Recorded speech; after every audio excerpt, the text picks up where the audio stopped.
Maya, okay, seriously, you have to stop what you're doing.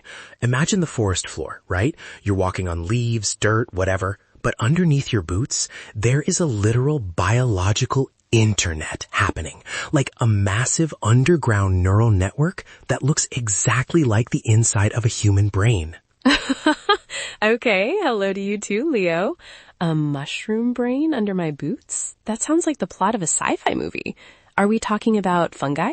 Yes, but not just like, oh, look, a mushroom. It's called a mycorrhizal network. Or, and this is the best nickname ever, the Wood Wide Web.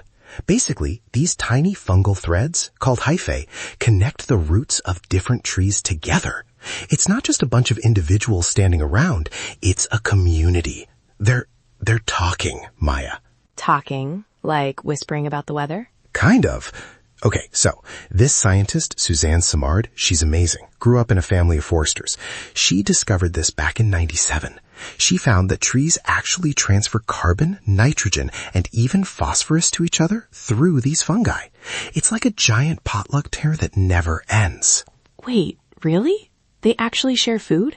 I always thought forests were these hyper-competitive places where every tree is just trying to outgrow the one next to it to get the sun. That's the mind-blowing part. We've always been taught survival of the fittest, right? Competition, competition, competition. But this suggests that symbiosis, cooperation, might be the bigger driver of evolution. Get this. Simard did a study where a Douglas fir was being attacked by insects. It actually sent out chemical warning signals through the fungal network to a nearby ponderosa pine. And the pine? It started producing defense enzymes before the bugs even got there. No way! That's incredible! It's like a neighborhood watch program for trees. Exactly. It's a neighborhood watch where the pavement carries the messages. And it's not just, hey, watch out. Sometimes it's, hey, you're hungry, have some sugar. They found mother trees, the biggest, oldest trees in the forest, that use these networks to send extra nutrients to younger seedlings that are stuck in the shade and can't photosynthesize yet. That is so sweet. It makes the forest feel so much more alive, or at least more intentional. But, okay, I have to be the grounded one for a second. Is it always that cozy? Like, is every fungus just a helpful little delivery driver? Good catch. No, it's nature, so it gets messy. It's a spectrum. Sometimes it's mutualistic. Everyone wins. Sometimes it's commensal. One wins, the other is fine. And sometimes it's straight up parasitic. There's this plant called the ghost pipe. It's totally white because it has no chlorophyll. It can't make its own food, so it basically hacks the network and steals carbon from other trees without giving anything back. A forest hacker? I love that. It's like the dark web of the Wood Wide Web. Right? And there are two main types of these networks. You've got arbuscular ones where the fungus actually penetrates the plant cells, like it's inside the house. And then ectomycorrhizal ones where they just wrap around the roots and hang out in the hallways.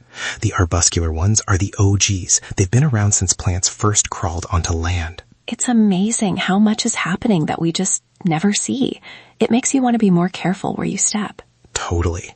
And look, there's some debate now. Scientists are still arguing about how much of this is intentional communication versus just, chemistry doing its thing. But the fact remains, they are connected. Hearing about all this connection, it's a nice reminder. Before you dive into the next crazy fact, I just want to say, if you're listening and you're finding this as fascinating as I am, you should join the loop. Yes, join us. We love having these chats. If you want to get your daily curiosity fix, just hit subscribe and come back tomorrow. We'll be here on the porch. Okay, but Maya, check this out. The network can even change based on the soil.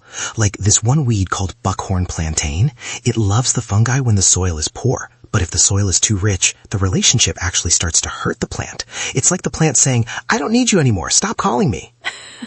It's all about boundaries, Leo, even for weeds. It really is. It just changes the way you look at a forest, doesn't it? You see a group of trees and you realize they might be a family or a team or even rivals, all linked by these tiny white threads under the dirt. It makes the world feel a little less lonely. Everything is connected, even when it's hidden. Exactly. That's the silver lining. We're all part of a network. Well, I think that's a perfect place to wrap it up for today. My brain is officially buzzing. Mission accomplished. Thanks for bringing the Wood Wide Web to the porch, Leo. To everyone listening, we'll see you again soon. Stay curious. Stay curious. See ya.